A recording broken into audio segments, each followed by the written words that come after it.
All right, well, this is Roger Roots. I'm very proud to be here. We're actually at the Bundy Ranch, sort of the reunion, I guess the 11th year reunion.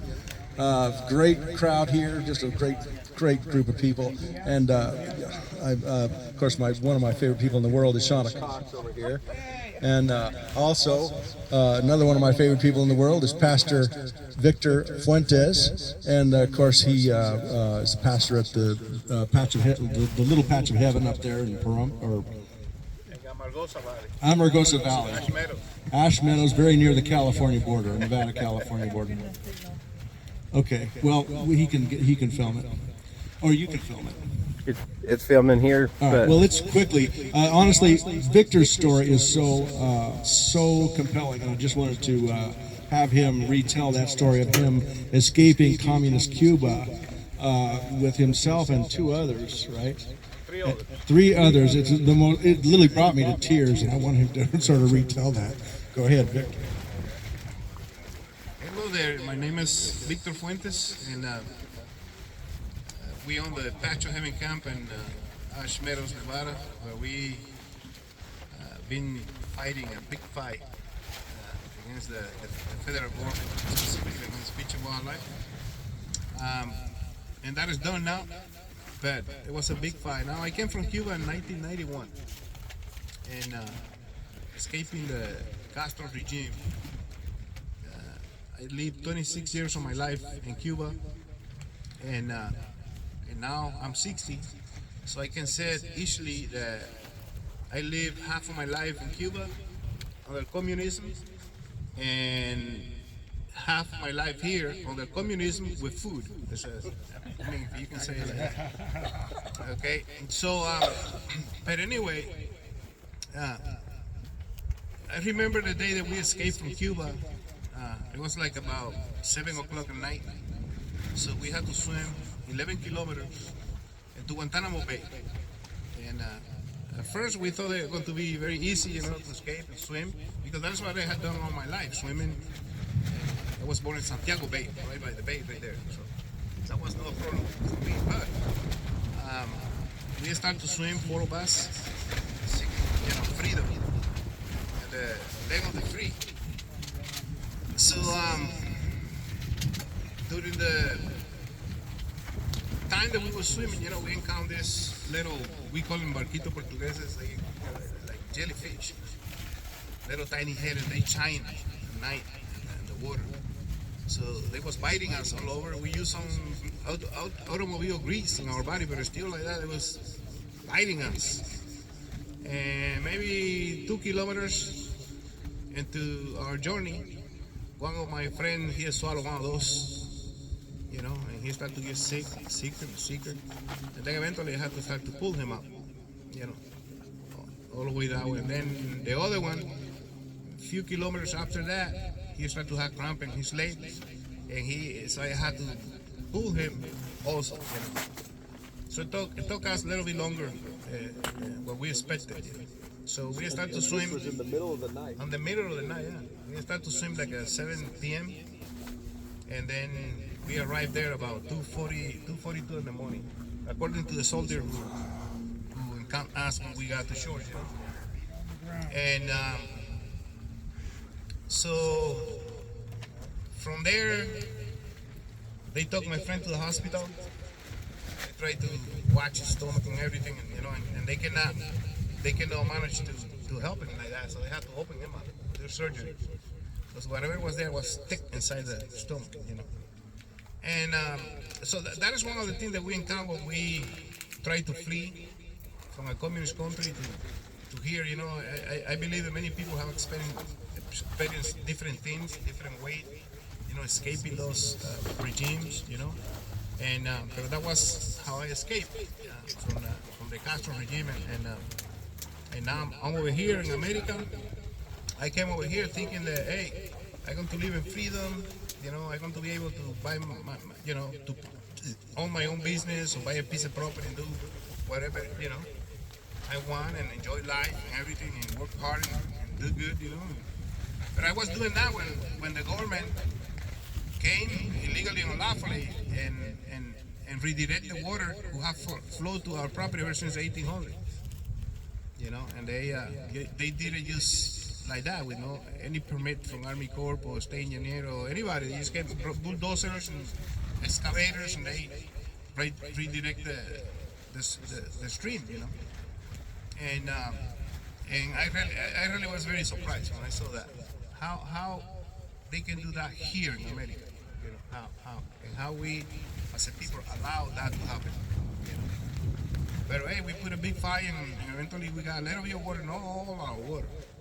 So, you know, now that we have the right people in the White House, you ask them to look around and see for cases like this, you know. And I would like to, one day, this is my dream, one day that we can pass one bill called the little guy. Because what happens is when the government come against you, they have all of the money, all of the power, and you do not. So sometimes you are right in the case, you know, most of the time we are right in the case that we are fighting, but we lose it because we cannot continue going. They break you down. But you know, I thank God that we was able to go to the end, and we have a lot of people like my friends over here, and Cliven and all the rest of the faculty. They support us through all the time, and we was able to fight it, you know. The bill that I'm talking about, the little guy, it's a bill where little people like us can go to the same pool of money that the government go, okay, and withdraw money from there to fight our cases when it's proven that they have done wrong to us. You know what I mean? Otherwise, we never be able to see the light of the day in our cases, you know. And that is how we are losing our properties, our businesses, you know, by the heavy hand of the government and the extended hand of the government. You know, into our life. We need less government and more of our life. Less government and more of our freedom. You know, and so that is what I think. That is my personal opinion. Okay, and that is why that's what I fight. And I think still, I love America, and I thank my friend in America who, you know, all of them who opened the door for me to come here. You know, and now this is my country. Okay, the only flag that I fly is the American flag. The only flag that I carry is the American flag. Okay, and I want to show you the back of my T-shirt over here. What I have, the American flag. That is how I think. You know, so. Can I ask you a couple? Yes. That's such a compelling story. Now, had you heard of other people also swimming in the same way? Oh yeah. I was going to say, Had you heard of other people also doing that same swim, or were you more or less charting uncharted territory? Well, a lot of people have died trying. You know, so when I'm telling you this story, this is something that seemed easy, you know, but it wasn't. And when you are swimming, many things come to your mind. You know, I'm going to see my mom again. I'm going to see my family again. Well, I'm going to die here, you know. And that is important. So. give me an example. Missed a lot. Like, tell them how you had to flee that night because somebody told on you. Oh, you got ratted on, and so you had to go quick. Oh yeah, You had to douse yourself in diesel oil. yeah, The I did that. And the jellyfish. They Yeah. took little air mattress pillows. You know, like your air mattress Yeah. pillow. They cut it off. They took that, and that's what they use in flippers. And then every time the light would shine, they would have to go down into the water. So they had searchlights for you. Yeah. Go right there. So every time when we were swimming, I think that the Cuban government, they knew that something was there. And so every maybe I calculate maybe 30 to 45 minutes they turn on the reflectors, you know, and they wait very slow, you know, looking for something there, and then back and forth, and then we had to get out. We cannot breathe anymore. So And then tell them when you came, when you saw the lights coming down that mountain, you didn't know who it was. You didn't know if it was that was at Guantanamo Bay Yeah, by the time you arrived on when we shore. arrived, yeah. So you didn't know if it was Cuba or if it Yeah. was the United States, but at that point you Dile didn't Cuba, Correct. Cuba. You Yeah. couldn't It's go that. anymore. You wanted to point out about how far 11 Oh kilometers. yeah. Yeah, if you see that mountain over there, yeah, that is how you see the mountain when you was getting closer to it. The snow on it. Yeah. That is how you see the mountain, how you getting closer to Guantanamo Bay. You know, but it looked like this when we started to swim. And I said, man, you know, inside of me, I said, man, that is a long distance.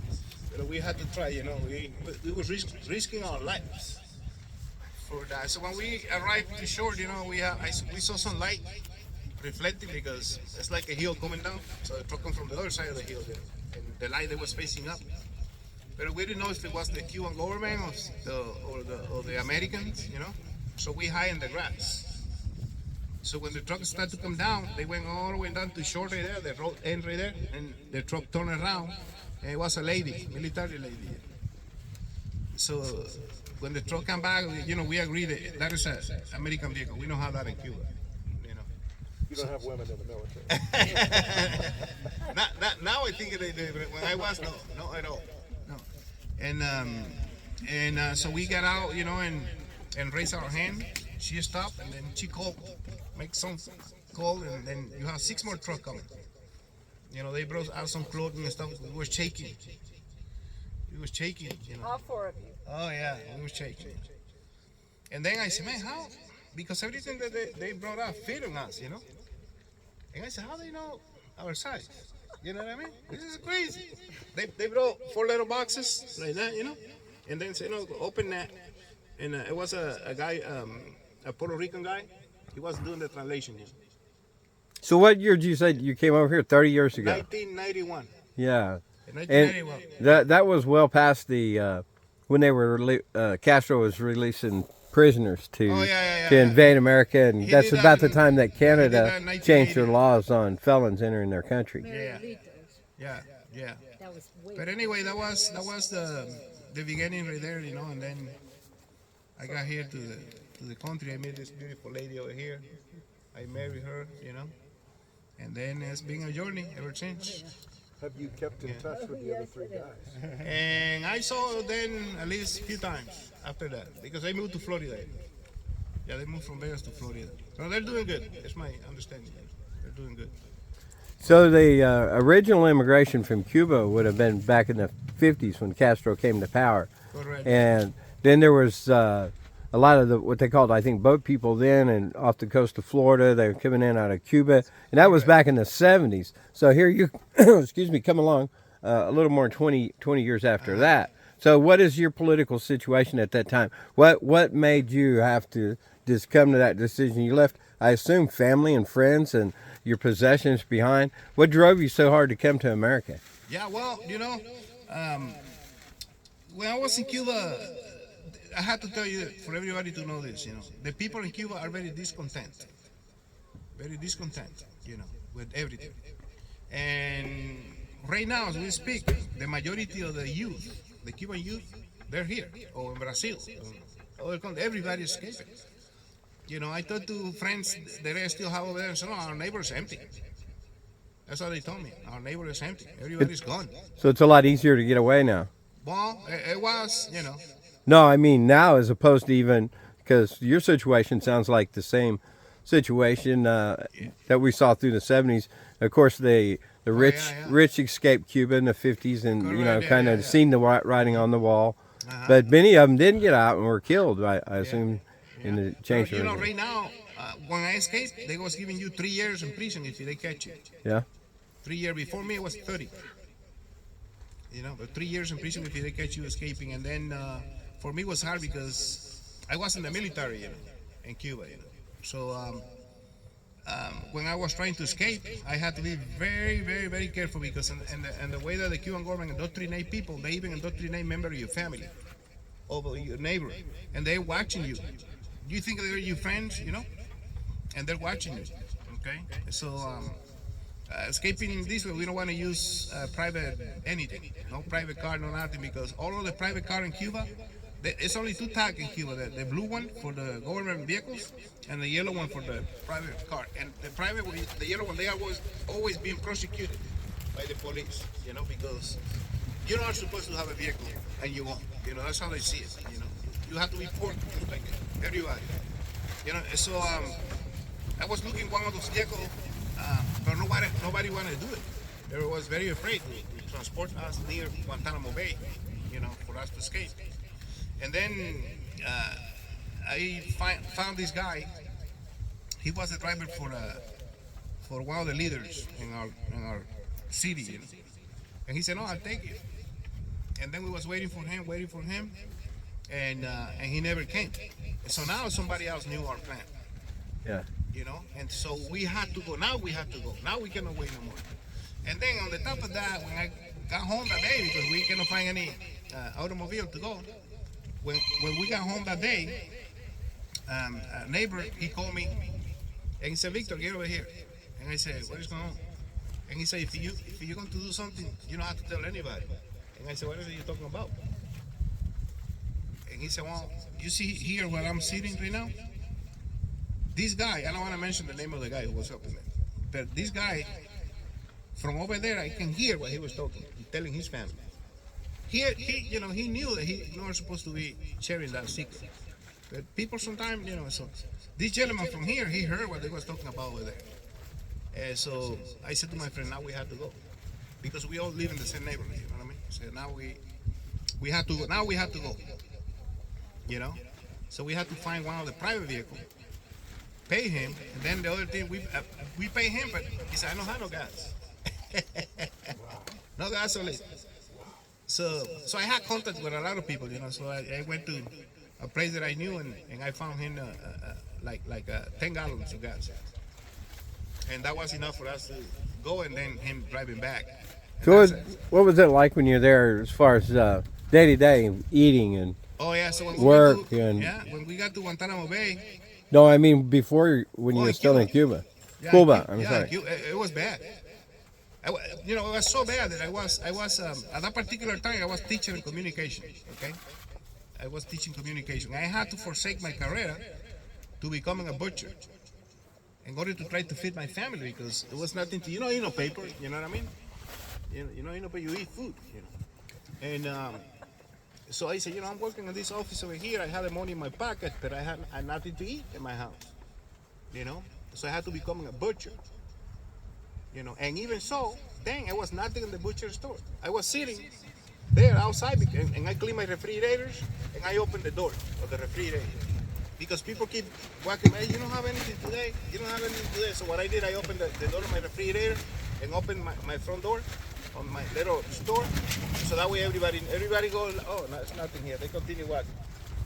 So that's regular. They'll just be out of food. And now it's worse. And then what happens? You just go hungry for a day or two, a week? Yeah. And then you have to rely on people who work in different places, you know, in the sport village or whatever, you know, the government supplies those places, and they steal the stuff, you know, cheese, ham, and everything, you know, under the table. So secretly you have to buy from those people, you know, on the black market. See, and they don't sell to everybody, because the problem is that some of those people they belong to the secret forces, and they can put you for a few years in prison if they catch you doing that, you know. So it's very, you know, I never said these words, you know, but it's very stupid in the way that the communists think, you know. Open people, let people create business, let people create jobs. How close do you see America in today's age compared to Cuba that you left, in the control by the government, the lack of supplies, you know, they call the food chain and supply chain, I mean. Yeah, but that's what I'm saying. And especially this last government that we have here in America, the last government, not this one that we had now, but the one before, I said that it's a communism with food. You know what I mean? Everything is pretty much like in Cuba. They take your property, they steal your animals, you know. They come and try to put you in prison if you think different than they do. I mean, what is that different than Cuba? I don't see the difference. In Cuba, if you think different than the government thinks, they try to put you in prison. They send you the mob of people, they throw eggs in your house, you know, and they make your life impossible in one way or another. I mean, which one is the difference between that and the government we just had? Tell me the difference. I mean, if somebody can tell me the difference, then we maybe can agree on something. I don't know. But it's not different. You know what I mean? You know, I have my own property in Meadows, Nevada. You know, and I was serving God, you know, and helping people to be restored, helping people to do well in life, my wife and I. And what they did, they come and try to destroy our property and destroy us. Yeah. What was it that put them onto you? That, of course, it's water. In the West, it's always water. You know. Correct, yeah. But the water, it was flowing to our property since the 1800s. And they came one day with bulldozer and excavators and backhoe, and they just redirect the water. Now we call Army Corps of Engineers. We say, no, we don't have any paper here or there, nothing on that. We call the state engineer, the sentence. Every one of the agencies that we call, they said the sentence, FEMA, the sentence. So you owned the first water rights, first use? Correct, yeah. And so Yeah. we have the best water And, right. and so you have Yeah. title to that. That's filed Correct, in Las correct. Vegas. We have the best water right Yeah. to the social water, the Carson Sluice, you know, Nash Meadows. And how did you ultimately, how many years? It was a long time. How did you ultimately get vindicated? They Yeah, give they- your water back? They gave us, the state engineer gave us a little bit of a 2-inch pipe. The channel that they create, Right? they run a 2-inch pipe from that channel to my channel. Think about it. With a solar panel and some pump that never worked, never have worked. So you still don't have your water back? Already, no, fully, no. No? But have they ruled in favor? They rule in favor of the government and most of the case. Yeah. But in my case, they only rule in favor of that little trickle of water. Is it done? You know, it's Or done you have now. you have more appeal? No, it's Nothing. done now, yeah. So But it was about 14 years of fight. yeah. So you basically you're screwed and you didn't get nothing out of it. Correct, yeah. So I hope the government here now can help us to get that water. I'm soon going to be writing a letter, you know, to the Yeah. Minister of the Interior, the new Minister of the Interior, to see what they can do for that. Now you guys, you and Annette had a lot of help. People leaned in that very knowledgeable. I think did you, Shawna and Roger, and a few other people. I know both you guys outside the courtroom and for paperwork for inside the courtroom. And Roger, there was a great team in place for the Bundys during the trial in 2017 and ended in with dismissal, of course, in 2018. And so you had quite a benefit, and still, that was the best that concession that they was going to make was a 2-inch pipe that doesn't put out water. Correct, yeah. So, you know, him and Roger and Clive and everybody, all this beautiful lady over here, you know, everybody, including the sheriff for Knight County at the time. Yeah. Yeah, including the sheriff at Knight County at that time. She always support us, you know. And then in July of what year was that, mi amor? When we tried to get the water back? 2018? 17. 17? Yeah, I think it's 17. Yeah. So I say, you know, if they know, do not give us our water back. I'm going to take it. That's it, you know. I'm going to take it. It came to that point. Because what happened is, when you see the whole case, you know, from beginning to the end, you're going to see a pattern. You're going to see the city, you know, the state authority, and the government authority are one. It's not two separate things. That's what I saw. Yeah. Nobody told me this. I walked through it, I lived through it, and I saw it with my own and heard it with my own ear.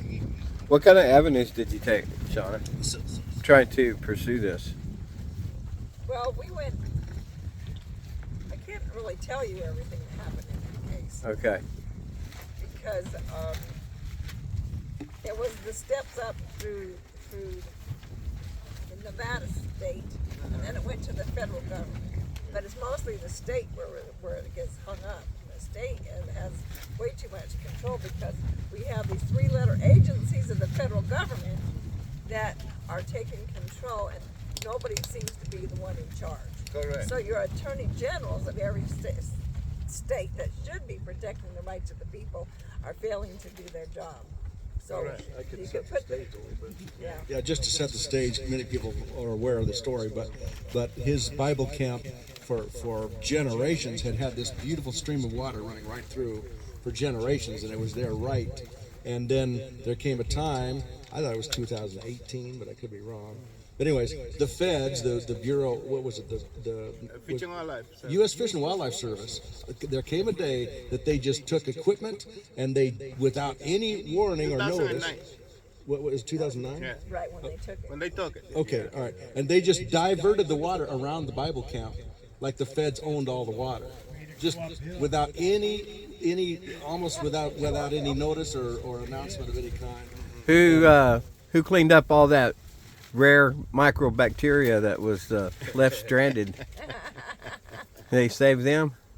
Was there any guppies? All the catfish and bass that aren't there. And as I recall, you had some help from the Mountain States Legal Foundation. Correct, yes. And they went to bat. Of course, they're a nonprofit, and they sort of went to bat. And ultimately, you got a settlement, but the settlement was just 2 inches of water. Yeah, correct. Yeah.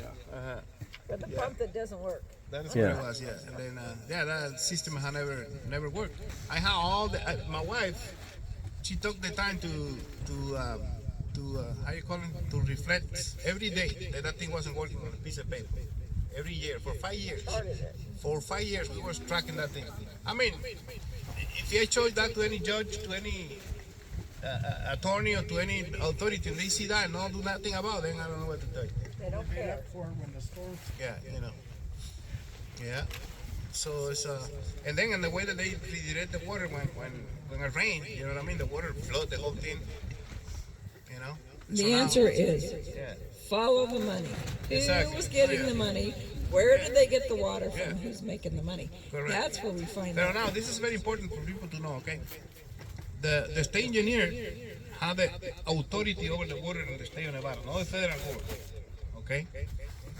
He knew that this was wrong. He knew that this was a wrong case. Why he side with the feds and the case, and not with the rightful owner of the land and of the water? You might be able to appreciate the value of water when you see a water bill with a faucet dripping. Correct. So just imagine how much water That is you how got they, out that of is the how they want stream. to have us. And so, for example, in Cuba, I don't want to get off too much from the theme in here, you know, but in Cuba, the government use the resources to control you. Okay? Because they take, you don't own anything in Cuba. Everything is owned by the government. Okay? The land, the water, everything. And so if you are misbehaving, they shut the water off in the city. You are misbehaving, they shut the power off in the city. See what I'm talking about? And so what people do, hey, no, we acting like that because they're going to be cutting the power, you know what I mean? No, we acting like that because they're going to be shutting the water. So that is how you live in those countries. That's communism, because that's what they do in communist China. That's it. Yeah. So that is why I keep saying which one is the difference. See? The reason that they took our water out is to deprive us from our property, from our land. Because without water, what can you do? See, but if we take the water away from them, we're going to devalue the property. They don't want to have no more customers coming, no more kids coming, because for what? They go to another place. So take the value of your property away, and then they succumb you in years and years of litigation. And so if you are not wise enough, you lose the focus, what you call it. See what I'm talking about? Instead of being focused on ministering to kids and helping them, then you change the focus into litigation and everything, and then your group or ministry or whatever go down the hill. You know, and that's why they do it. But I managed to keep the focus. You know, keep the focus because I knew what they was doing. You know, so it's a very evil thing. You know, I don't even call that disappointing, but it's an evil thing. You know, evil way of thinking. You know. Very good. You guys got anything to add? Nope, but this is the reason why we have to keep fighting the fight. It's the people, patriots, and the people that are standing, because we do have a constitution. That constitution is to bind down those people that are the tyrannical government. And we're different than any other country because of that. And that's why it's important for us to continue to fight for our freedom and the Constitution. I'd just like to thank Victor. Thank you very It was much. an incredible story. Thank you for the opportunity. Thanks, guys. Thanks, Shawna. Thank